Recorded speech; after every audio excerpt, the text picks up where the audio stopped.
안녕하세요. 저는 수도권에서 배달 음식점을 운영하면서 4살 된 아들을 키우고 있는 40대 여성입니다. 본격적인 사연을 이야기하기에 앞서 제 아들 민재 자랑 좀 잠깐 해볼까 해요. 제 아들은 흔히들 말하는 미운 4살이지만 애교가 정말 많고 너무 예쁩니다. 제가 일하고 오면 그 작은 고사리 손으로 제 어깨를 주물러 주기도 하고 저를 꼭 안아주며 뽀뽀도 해주는데 고된 하루의 피로가 싹 가시는 기분이에요.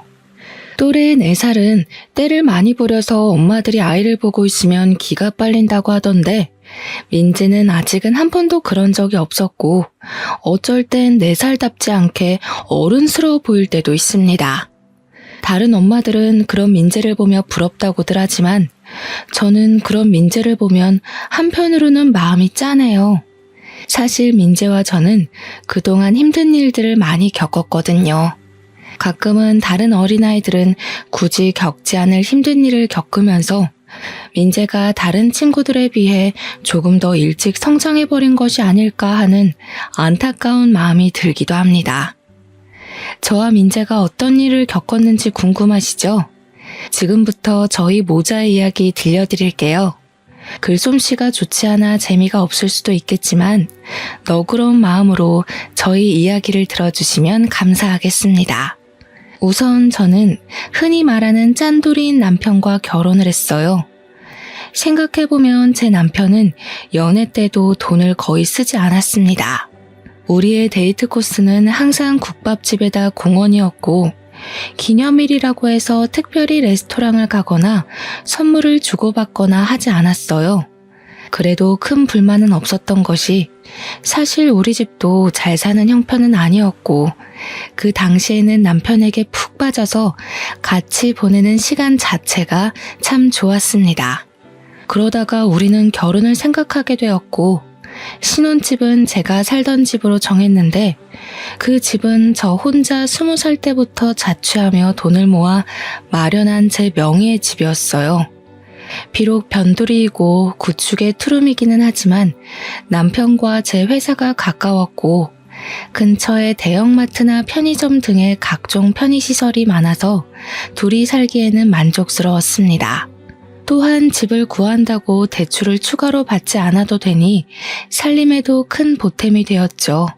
그렇게 결혼을 한 후 남편은 공과금만 반절 내고 생활비는 한 푼도 주지 않았습니다. 사실 신혼 초에는 남편이 생활비 주지 않는다고 해서 큰 문제가 되지 않았어요.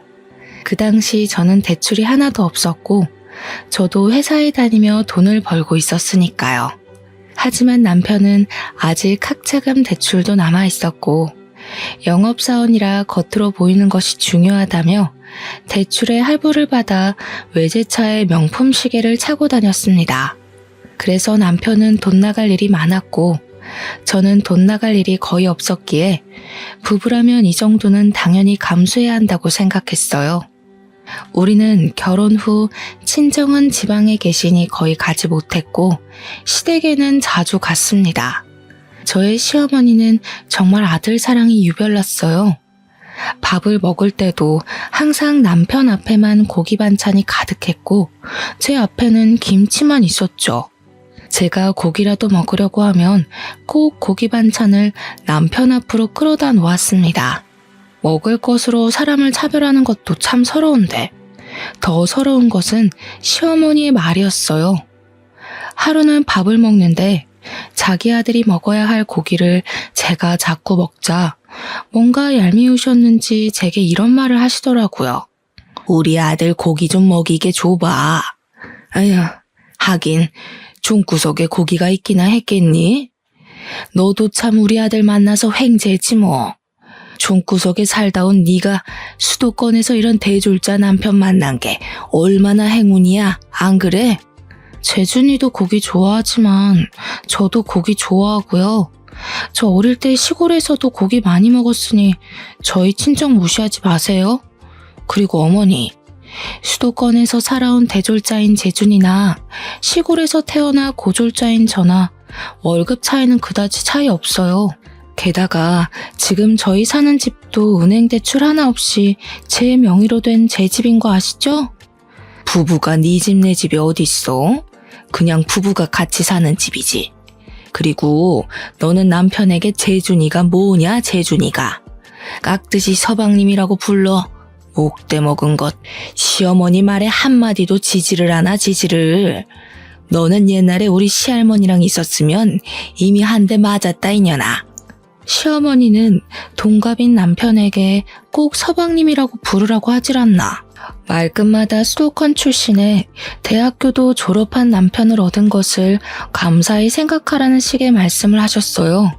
저는 이런 이야기를 들으면 기분이 썩 좋지 않아 시어머니한테 저의 생각을 당당히 말을 했고, 그럴 때마다 시어머니는 괜히 트집을 잡으며 저의 길을 꺾어 놓으시려고 했습니다.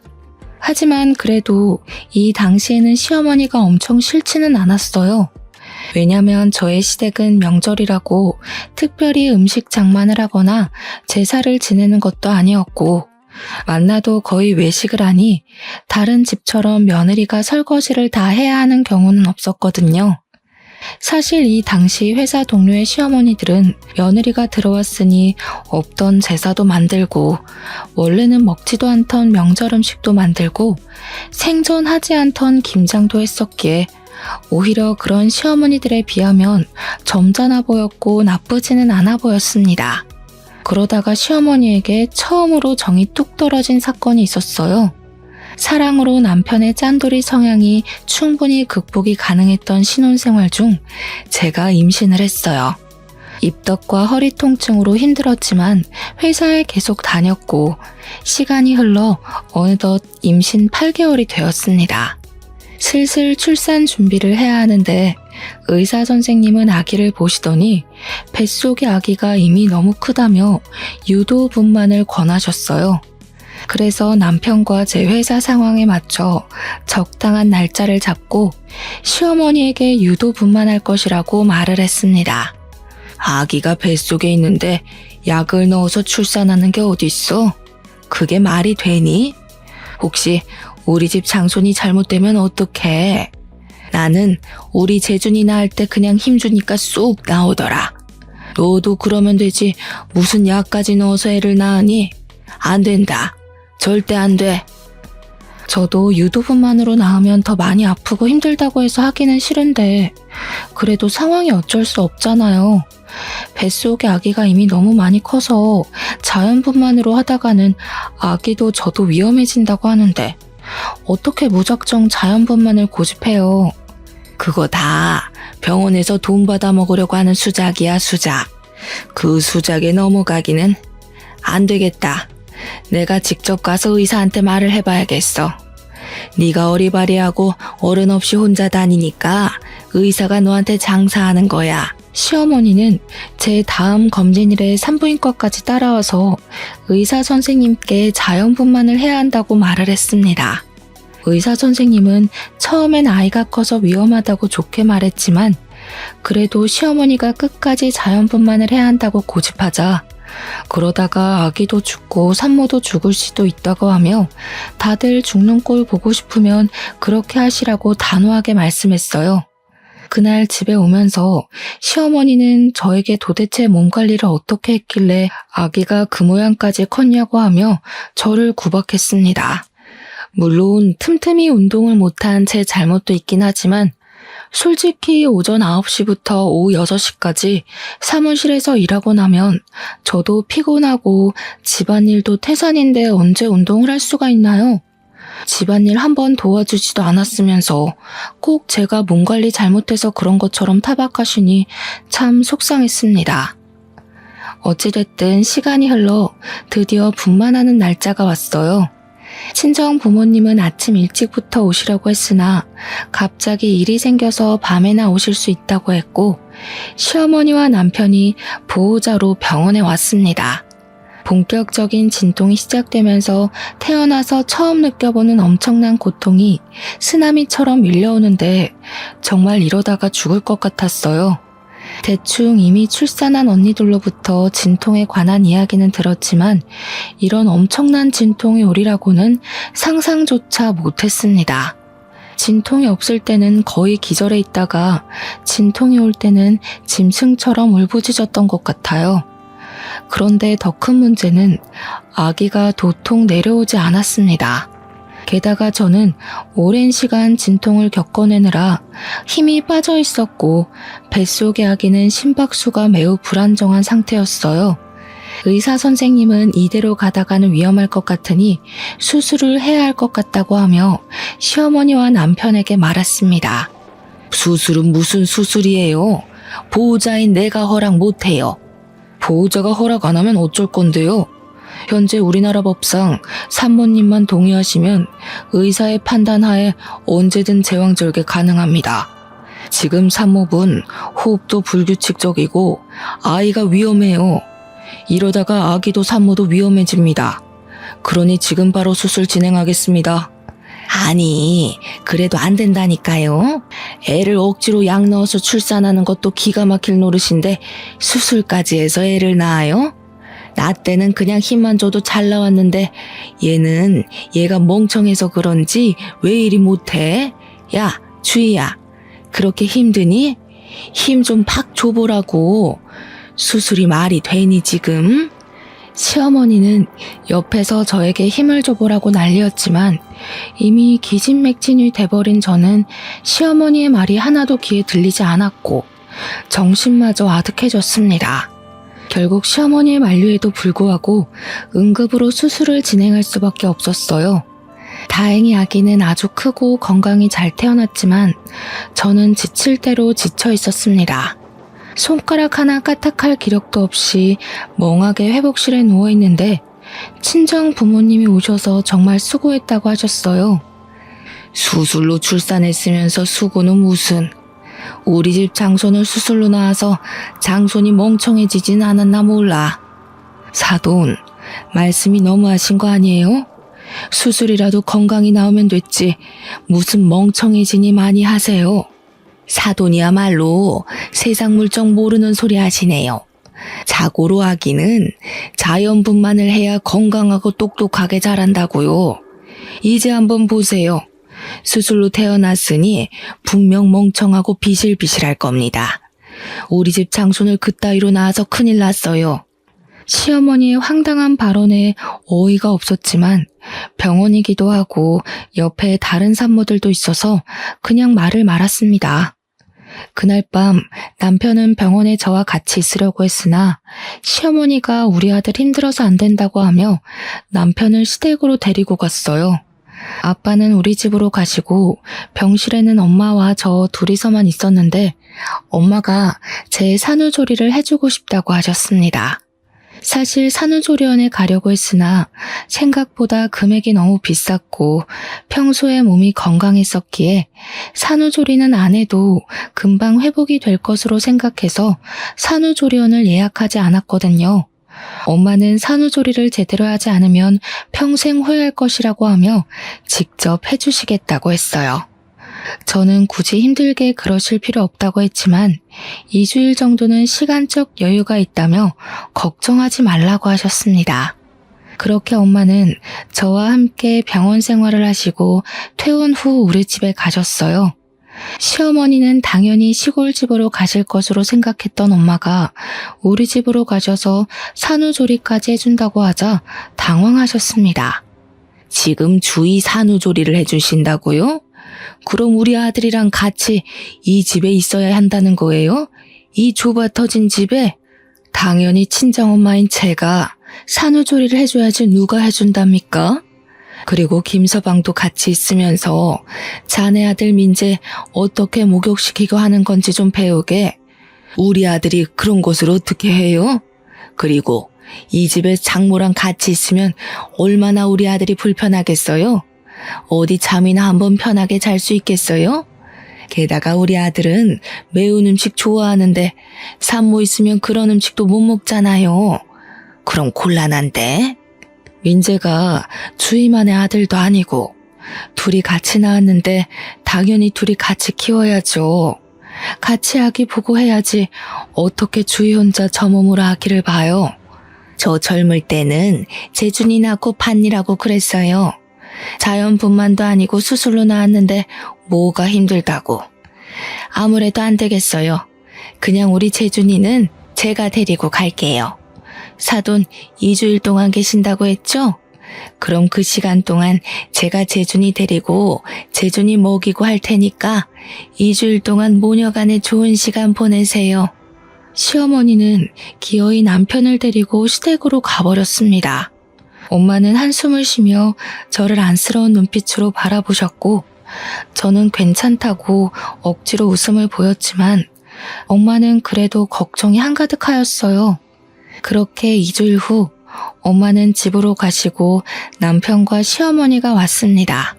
저는 아직 모유수유 중이라 매운 음식을 못 먹는데 시어머니는 매운 갈비찜에 닭발을 잔뜩 만들어서 가지고 왔더라고요. 산모에 대한 배려는 하나도 없이 자기들 입맛에만 맞춰서 생활하는데 정말 얄미웠어요.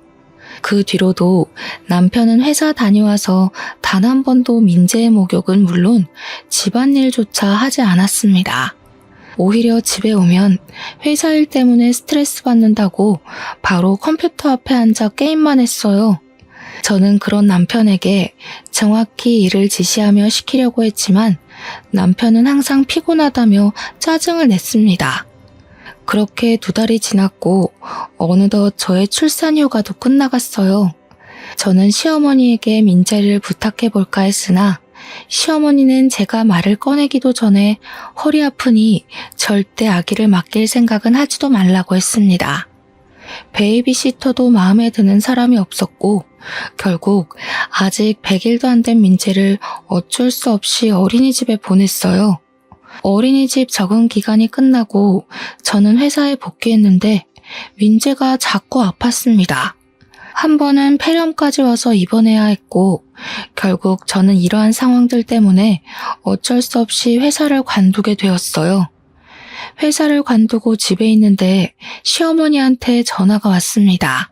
너는 집에 있으니 참 편하겠다. 무슨 애 하나 출산했다고 회사를 관두니? 나 때는 민재 낳고도 업고 밭일도 하고 시부모도 모시고 다 했어.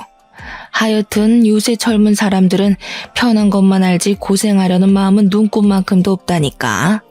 제가 회사를 관두고 싶어서 관둔 것도 아니고 민재를 봐준 적도 없는 시어머니가 이런 식으로 말하자 너무 화가 났어요. 그때는 밭일이고 지금은 회사잖아요. 회사에 갓난아기를 업고 어떻게 가요? 그게 말이 돼요? 요새 같은 세상에 그러면 뉴스에 나와요. 그리고 이런 말씀하시기 전에 어머니가 직접 민재 좀 봐주시던가요. 그것도 아니면 다시는 전화해서 그딴 이야기 하지 마세요. 아시겠어요? 이게 말하는 꼬락선이 좀 보소. 아무튼 그건 그렇고 너 이번에 퇴직금 받지? 지금 회사 20살 때부터 다녔으니까 퇴직금 꽤 나올 것 아니냐. 그 퇴직금 나 좀 이번에 주면 안 되겠니? 나도 염치가 있으니 다는 말고 절반만이라도. 내가 우리 남편 죽고 나서 사망보험금에 연금으로 어찌어찌 살긴 사는데 나도 요새 경제적으로 아주 힘들구나. 제 퇴직금을 달라고요? 제가 왜요? 어머니께서 저를 키우신 것도 아니고 제가 일해서 제가 번 돈인데 우리 엄마도 탐내지 않는 제 퇴직금을 왜 제가 어머니께 드려야 하죠? 그래도 내가 민재 할머니고 네 남편의 엄마잖니. 그니까 뭐 네 엄마도 되는 거지 뭐. 안 그래? 네? 그게 무슨 소리예요? 그리고 솔직히 남편이 학자금 대출에 할부금 갚느라 생활비도 안 주는데 이 돈이라도 있어야 민재도 키우고 하죠. 시어머니는 저에게 아주 당당하게 내 퇴직금을 요구했습니다. 저는 그런 시어머니의 요구가 전혀 이해가 되지 않았고 시어머니 역시 퇴직금을 주지 못하겠다는 저를 이해하지 못했어요. 그날 저녁 퇴근하고 온 남편은 저에게 부부는 같이 생활하는 사람인데 어떻게 퇴직금을 혼자 쓸 생각을 하냐며 뭐라고 했고 저는 그동안 생활비 한 번 주지 않은 남편이 이런 말을 할 자격이 있나 싶어 우리는 크게 싸웠습니다. 그 뒤로도 가면 갈수록 남편과 함께 사는 것이 힘들었어요. 게다가 시어머니는 제가 회사를 관둔 뒤로 거의 매일 우리 집에 와서는 살림에 대해 잔소리를 해댔고 우리 집에서 좋아 보이는 것이나 이쁜 것이 있으면 말도 하지 않고 가져갔습니다. 생활비도 안 주고 육아 참여도도 없고 집에 오면 게임만 하는 남편, 그리고 집에 와서 잔소리만 하고 물건을 가져가기까지 하는 시어머니 때문에 정말 너무 힘들었어요. 그나마 옆집 언니가 가끔 답답한 마음에 하소연하면 항상 저를 진심으로 걱정하며 위로해 주었습니다. 이 언니는 남편이 이혼 전문 변호사였고 둘의 사이는 정말 좋았으나 아기가 생기지 않았고 그래서인지 민지를 친조카처럼 예뻐해 주었어요. 그렇게 2년이라는 시간이 지났습니다. 2년 동안 저는 집에서 아이를 보면 이것저것 집에서 할 수 있는 온갖 부업들을 하며 생활비를 벌었어요. 남편은 여전히 육아, 집안일에는 뒷전이었고 생활비도 주지 않았습니다. 진작부터 이런 남편과 이혼하고 싶었지만 그냥 이혼하자니 이혼을 안 해주더라고요. 옆집 언니 말로는 합의 이혼으로 안 되면 이혼 소송을 해야 하는데 확실히 하려면 여러 가지 증거가 있어야 한다고 해서 이혼 소송을 위한 적당한 기회만 노리고 있었습니다. 저는 이혼할 준비를 하면서 앞으로 무엇으로 민재와 먹고 살아나갈지 고민을 했어요. 이혼하면 제가 로또가 되지 않는 이상 정기적으로 돈을 벌어야 하는데 민재가 어린이집을 다니기는 하지만 당장 열이 나거나 아프면 봐줄 사람이 없어서 일반 회사에 다니기는 힘들었습니다. 그래서 무엇을 해볼까 고민을 하다가 일단 내가 가장 잘하는 일이 무엇인지 생각했어요. 사실 저는 요리에 관심이 많았고 결혼 전 취미로 요리를 배워서 한식, 양식 조리사 자격증도 땄습니다. 이러한 특기를 바탕으로 주식 투자했던 돈과 퇴직금을 긁어모아 배달만 하는 음식점을 차렸어요. 민재가 어린이집에 가 있는 동안 근처 아파트를 직접 뛰어다니며 사람들에게 홍보했더니 생각보다 주문이 많이 들어왔습니다. 게다가 음식을 먹어본 사람들이 맛있다고 하여 재주문하는 경우도 꽤 많았어요. 중간중간에 민재가 열이 나거나 아플 때는 가게에 민재와 함께 있어야 해서 힘들기는 했지만 그래도 집에서 부업만 할 때보다 많은 돈을 벌 수 있어서 좋았습니다. 제가 이렇게 장사가 잘 될 동안 남편은 코로나의 여파로 회사 경영이 어려워져서 회사를 잘렸어요. 회사 잘리고 남편은 집에서 민재보다 컴퓨터를 더 아끼며 본격적으로 게임만 했습니다. 정말 꼴보기 싫어서 밥도 차려주지 않았지만 참 얄밉게도 엄마가 시골에서 쌀과 각종 밑반찬을 보내주셔서 남편이 밥 하나는 기가 막히게 챙겨 먹었어요. 하루는 가게를 마치고 아이를 하원시켜 집에 왔는데 집 화장실에 못 보던 반지가 하나 있었습니다. 저는 음식을 하다 보니 반지를 아예 끼고 다니지 않았어요. 남편에게 이게 뭐냐고 물으니 당황한 표정을 지으며 엄마가 아까 왔다 가서 놓고 간 반지라고 했습니다. 그런데 어르신들이 하기에는 조금 어울리지 않는 모양의 반지였어요. 극도로 당황하는 남편의 표정과 화장실에 있던 반지가 뭔가 수상쩍었습니다. 그리고 곰곰이 생각해보니 저는 머리가 단발인데 자꾸 집에서 긴 머리카락이 나왔어요. 이상함을 느낀 저는 남편 몰래 초소형 카메라를 구매해서 새벽에 남편 몰래 설치했습니다. 다음날 오전에 마트에서 장보고 가게에 가는데 시어머니가 자주 다니던 화장품 가게에서 나와 내 쪽으로 걸어오고 있었어요. 그런데 시어머니의 옷차림새가 조금 이상했습니다. 날씨가 엄청 더운 날이었는데 시어머니는 가디건을 입고 있더라고요. 저는 시어머니에게 다가가 이 날씨에 긴팔 가디건을 입고 안 더우시냐고 했더니 자기는 나이 먹어서 춥다고 했습니다. 그러다가 지나가던 아이와 시어머니가 부딪혔는데 시어머니의 품에서 고가의 아이크림, 영양크림에서부터 각종 조그마한 화장품들이 우르르 쏟아졌어요. 쏟아진 화장품을 시어머니와 함께 주우며 이게 다 무엇이냐고 물었습니다. 뭐긴 뭐야? 다 내가 산 화장품이지. 저 화장품 가게에서는 화장품을 샀는데 쇼핑백 같은 데에도 안 넣어줘요? 그래도 저 화장품 가게 단골이신데 너무하네요. 아, 몰라. 아무튼 나 바빠서 간다. 시어머니는 허둥지둥 화장품들을 챙겨서 후다닥 가버렸고, 저는 도대체 무슨 바쁜 일이 있어서 저리 가시나 싶어 이상했습니다. 그리고 그날 오후가 되었어요. 주문이 많아 음식을 하느라 바쁜데 시어머니가 그 여름에 웬 털모자를 쓰고 왔습니다. 원래 답답하다고 하며 모자를 생전 안 쓰시던 분인데 여름에 털모자를 쓰니 뭔가 이상했어요. 제가 이 여름에 무슨 털모자를 쓰고 오셨냐고 하자 시어머니는 저에게 어떡하냐고 하며 모자를 벗었습니다. 저는 털모자 속에 숨겨진 시어머니의 머리를 보고 깜짝 놀랐어요. 머리카락이 무슨 불에 그을린 것처럼 힘없이 축 늘어졌고 군데군데 구멍난 것처럼 머리카락이 없었습니다. 시어머니는 당황한 제게 웬 튜브형 화장품을 내밀더니 이거 린스 아니냐고 물었어요.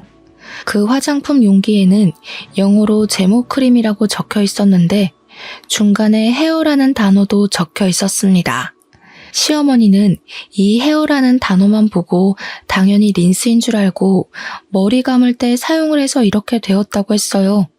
저는 시어머니에게 이거 어디서 사셨냐고 물으니 시어머니는 얼버무리며 자주 가던 그 화장품 가게에서 샀다고 했습니다.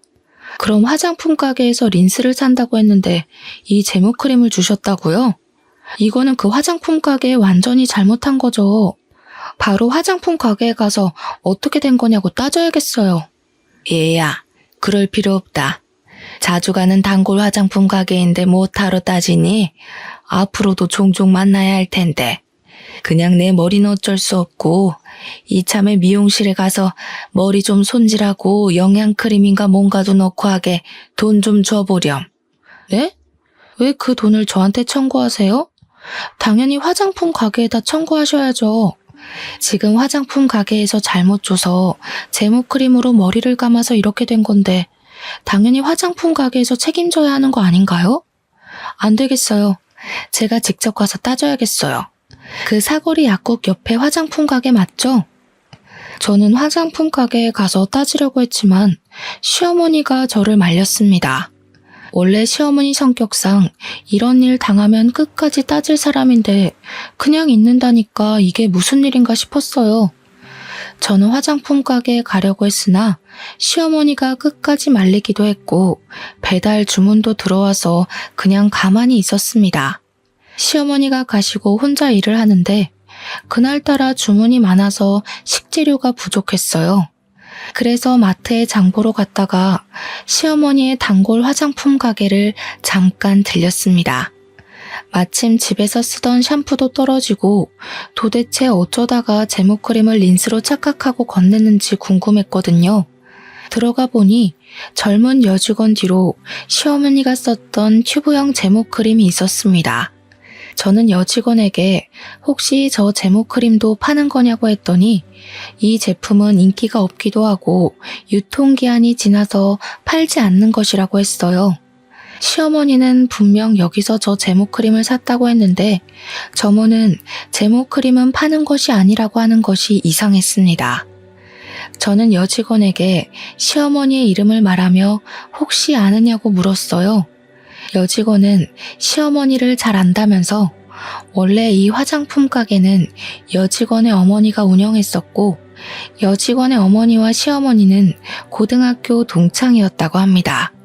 동창이라는 이유로 시어머니는 매일 화장품 가게를 찾아왔는데 사실 여직원의 어머니는 시어머니를 그다지 좋아하지 않으셨대요. 시어머니가 와도 매출을 올려주는 것도 아니었고 이래야 하는데 샘플만 왕창 요구하며 정신이 하나도 없게 만들었다는 것입니다. 그래도 동네 장사이다 보니 시어머니가 오면 어쩔 수 없이 친절하게 응대를 해왔고 그러다가 여직원의 어머니가 몸이 안 좋아져서 이 화장품 가게는 여직원이 운영하게 되었다고 해요. 시어머니는 그 뒤로도 종종 와서 여직원에게 친한 척하며 엄마는 샘플을 항상 많이 챙겨줬다면서 샘플을 달라고 했다고 합니다. 여직원의 어머니도 말 많고 골치 아픈 사람이니 그냥 샘플 줘서 빨리 보내버리라고 하시는 통에 여직원도 아무 말 없이 그냥 커피 한 잔과 샘플을 많이 주며 시간 보내다가 가라고 했다고 해요. 저는 여직원에게 어머니가 가게 안쪽까지 들어오냐고 했더니 항상 와서 가장 안쪽의 의자에 당당히 앉는다고 했습니다. 순간 제모크림을 여직원이 판 것이 아니라 시어머니가 가져가지 않았을까 하는 생각이 들었어요. 사실 그동안 시어머니가 우리 집이나 가게에서 이런저런 자잘한 물건들을 많이 가져갔었거든요. 그래서인지 왠지 모르게 시어머니가 훔쳤을 것이라는 생각이 들었습니다. 저는 혹시나 하는 마음에 시어머니가 왔던 시간에 CCTV를 확인해 보라고 했어요. 마음 같아서는 저도 같이 확인하고 싶었지만 제 가게를 운영해야 했기에 그 말만 하고 나왔습니다. 그렇게 며칠이 지났어요. 가게 일을 마치고 집에 가는 길에 잠깐 쓰레기 버리러 나온 옆집 언니와 마주쳤습니다. 같이 엘리베이터를 타며 이런저런 이야기를 하다가 옆집 언니가 아랫집 여자와 친하냐고 물었어요. 저는 아랫집 여자 누군지도 모른다고 하니 아랫집 여자가 자꾸 오후에 우리 집에 들락날락 한다고 하며 한번 알아보라고 했습니다. 옆집 언니와 헤어지고 집에 들어가려는데 갑자기 화장실에 있던 반지, 짧은 내 머리와는 다르게 긴 머리카락이 자꾸 나오던 것이 생각났어요. 저는 이전에 설치하고 입고 있었던 몰래카메라를 바로 확인하고 싶었지만 남편이 있으니 참았다가 다음날 민재를 등원시키고 가게로 출근해서 몰래카메라를 돌려봤습니다. 몰래카메라에 녹화된 내용을 보니 정말 황당했어요. 옆집 언니의 말대로 제가 가게에서 일하는 그 시간에 우리 집에 아랫집 여자가 왔더라고요. 아랫집 여자는 우리 집에 와서는 제가 자던 그 침대 위에서 남편과 충격적인 행위를 하고 있었습니다. 영상을 본 저는 이성을 잃었고 지금 당장 이혼할 생각으로 집으로 갔어요. 어차피 민재에게도 전혀 도움이 되지 않는 아빠인데다가 생활비도 한 푼 주지 않고 남남처럼 지내서 언제든 이혼하고 싶었지만 남편이 이혼은 안 된다고 해서 어쩔 수 없이 질질 끌고 온 결혼 생활이었잖아요. 그래서 당장 남편이 없어도 저는 전혀 문제될 것이 없었습니다. 화가 잔뜩 난 상태로 집 앞에 가니 우리 집에서 여자 웃음소리가 들렸고 저는 아랫집 여자와 남편이 함께 있다고 확신했어요. 바로 문을 열고 들어가려는 순간 우연히 제 모습을 본 옆집 언니가 저를 붙잡았습니다. 이혼 전문 변호사인 언니의 남편 말로는 불륜으로 이혼 소송하려면 확실한 증거가 있어야 한다고 하며 핸드폰으로 동영상 촬영하라고 했어요. 저는 언니의 조언에 핸드폰을 켜고 현관문을 열었습니다. 제 생각과는 달리 거실에는 남편도 아랫집 여자도 없었고 대신 큰 방에서 간드러진 여자 목소리가 들렸어요. 이들은 안방에서 열심히 움직이느라 현관문이 열렸는지도 모르더라고요. 저는 바로 안방문을 활짝 열고 핸드폰으로 둘의 실체를 낱낱이 촬영했습니다. 생각지도 못하게 나타난 저를 보며 둘 다 깜짝 놀라 어쩔 줄 몰라 했고 그 모습을 고스란히 찍어버렸습니다. 아랫집 여자는 저를 보더니 얼굴을 가리고 후다닥 자기 집으로 도망갔어요. 그동안 내가 일할 동안 너는 전현이랑 이렇게 뜨거운 시간을 보내고 있었어? 잘 됐네. 안 그래도 너한테 5만 가지 정 다 떨어졌는데 확실한 이혼 소송거리 제공해줘서 고마워. 우리 이제 진짜 제대로 끝내자. 아주 피 터지는 싸움을 하더라도 너랑 끝내고 위자료에 양육비까지 제대로 받을 테니까 각오하고 있어. 알겠어? 주희야, 그니까 이게 말이야. 어떻게 된 거냐면 이미 너랑 아랫집 년이랑 같이 침대 위에 있던 모습까지 다 확인했는데 무슨 말이 더 필요해? 우린 이제 끝났어. 참, 이 집 내 집인 거 알지? 지금 당장 나가. 너 짐 전부 다 챙겨서 나가라고. 만약에 나 오늘 가게 일 마치고 왔는데 너랑 너 짐이 아직도 여기에 있으면 너 맨몸으로 쫓아낼 거야. 알겠어? 민재도 있고 너도 있는데 내가 어디를 가? 내가 갈 데가 어디 있다고? 아랫집에 가면 되겠네. 아랫집 그년 집에 둘이서 잘 살면 되겠어. 안 나가면 아주 동네방네 소문 다 내버릴 테니까 그런 줄 알아. 알겠어? 저는 남편에게 있는 힘껏 소리를 고래고래 지르고 바로 옆집 언니한테 가서 언니 남편의 변호사 사무실 주소를 알려달라고 했습니다. 고맙게도 언니는 지금 운전을 못할 것 같으니 같이 가주겠다고 했고, 언니와 함께 언니 남편의 사무실에 가서 남편에게는 이혼 소송을, 아랫집 여자에게는 상간녀 소송을 접수했어요. 옆집 언니는 앞으로 싸우려면 밥을 잘 먹어야 한다면서 저에게 굳이 점심을 사주겠다고 했습니다. 솔직히 저는 밥 생각이 없었지만 언니가 저를 끌다시피 해서 시내까지 나갔어요. 백반집을 가다가 시어머니가 자주 다녔던 화장품 가게 앞으로 지나갔는데 그 앞에 사람들이 꽤 몰려 있었고 시끄러웠습니다. 무슨 일인가 해서 언니와 함께 가보니 화장품 가게 앞에서 여직원과 모자를 쓴 시어머니가 말다툼하고 있었어요. 상황을 들어보니 여직원이 제가 간 뒤로 CCTV를 돌려보았고 예상대로 시어머니가 화장품을 이것저것 많이 훔쳐갔었더라고요. 그런데 그 금액이 꽤 커서 가게 여직원이 시모를 절도죄로 고소했다는 것입니다. 하지만 시어머니는 자신의 잘못은 인정하지 않고 그동안 알아온 정이 있는데 어떻게 절도죄로 고소하느냐고 하며 적반하장으로 큰 소리를 치는 상황이었어요. 시어머니는 한창 여직원에게 인정머리 없다고 행패를 부리다가 사람들 사이에 있는 저를 발견했습니다. 우리 며느리야. 내가 여기 화장품 가게 단골인 거 알지? 세상에 내가 이번에 저 여우 같은 년한테 절도죄로 고소를 당했단다. 이게 말이 되니? 아니, 어차피 공짜로 들어오는 샘플인데 그거 좀 가져갔다고 내가 고소를 당했어, 고소를. 세상에 어쩜 이리 각박하니? 이게 말이 되니 며느리야? 네가 저 년한테 말 좀 해줘봐라. 말이요? 무슨 말이요? 저는 할 말 없는데요. 그리고 어머니, 안 더우세요? 이렇게 더운 날 무슨 모자예요? 저는 세상 억울한 표정을 짓는 시어머니의 모자를 벗겼습니다. 시어머니의 모자를 벗기니 개털 같은 머리카락과 군데군데 구멍난 자국이 보였어요. 아, 맞다. 어머니 제모크림으로 머리 감는 바람에 머리카락이 이상해져서 모자 쓰고 다니셨죠? 그런데 그 제모크림 말이에요. 제가 여기 여직원한테 물어보니까 그거 유통기한이 지나서 파는 것도 아니라던데요. 매대에 있던 것도 아니고 직원 자리 뒤에 있던데 어머니는 그것을 어떻게 보고 가져오셔서 그걸로 머리를 감으셨어요? 지금 너 무슨 소리를 하는 거니? 내가 설마 여기 있는 화장품을 진짜 훔쳤다는 거야?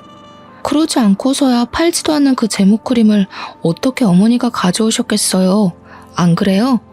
게다가 아까 하는 이야기 들어보니까 CCTV에도 확실히 찍힌 것 같던데 그냥 더는 행패 부리지 말고 인정하세요. 얘가 지금 뭐라는 거야?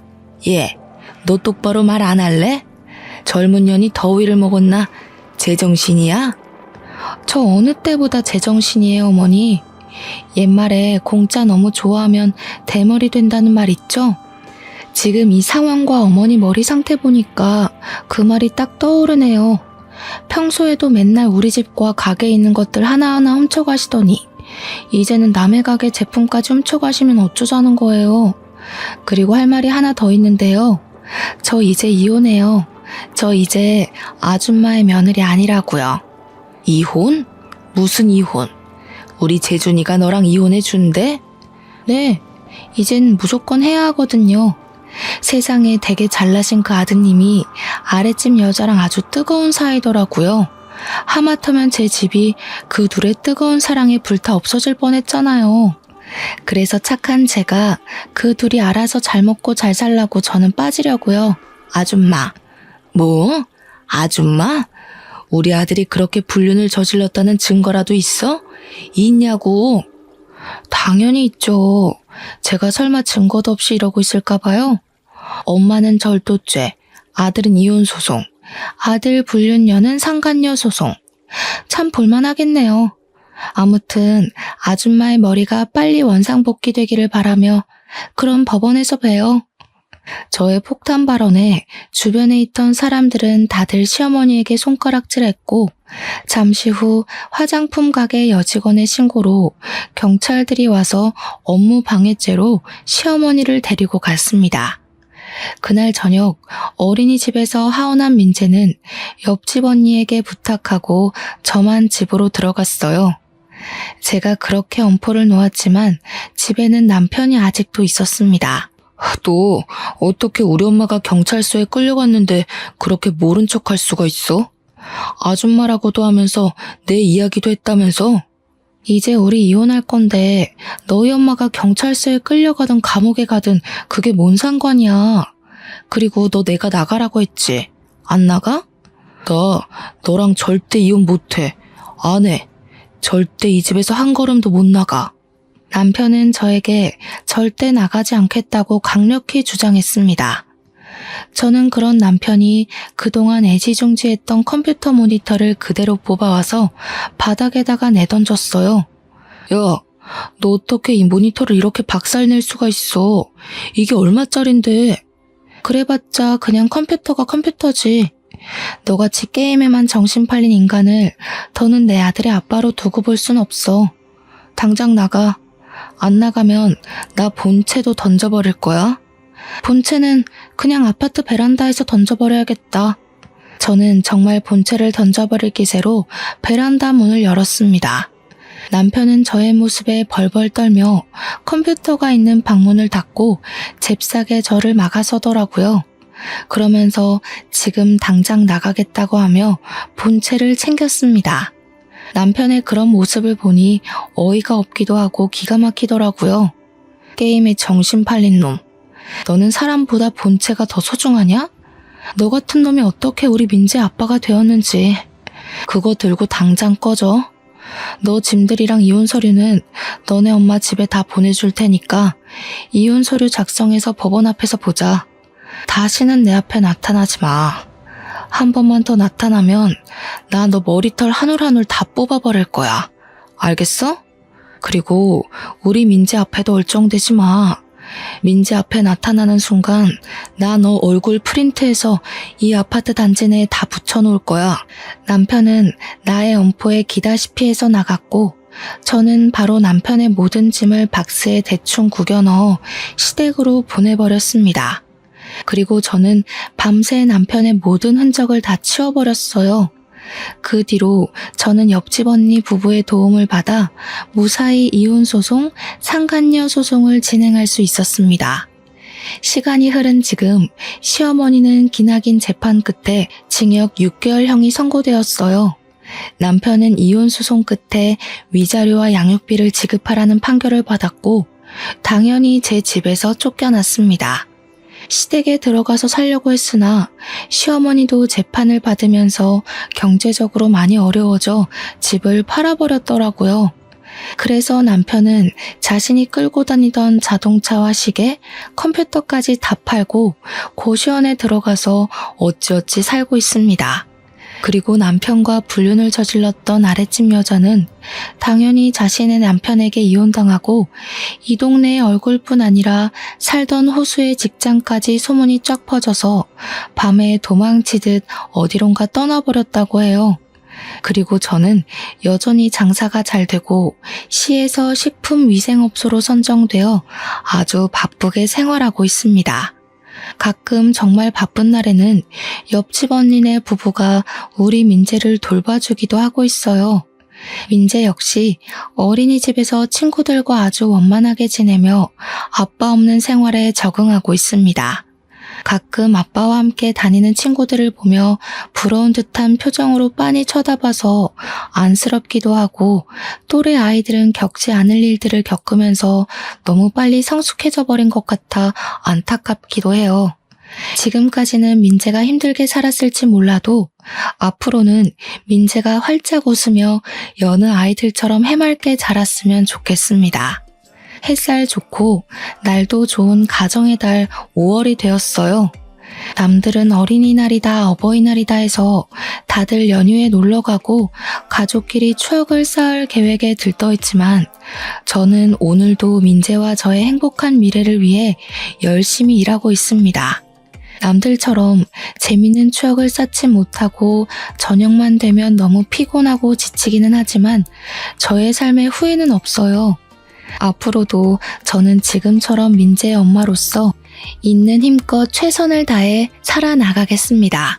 바쁜 시간을 내어 저의 이야기를 들어주신 청취자 여러분은 그 어느 해보다 행복한 5월이 되시기를 바라며 오늘 저의 사연은 이만 끝내려 합니다. 들어주셔서 감사합니다.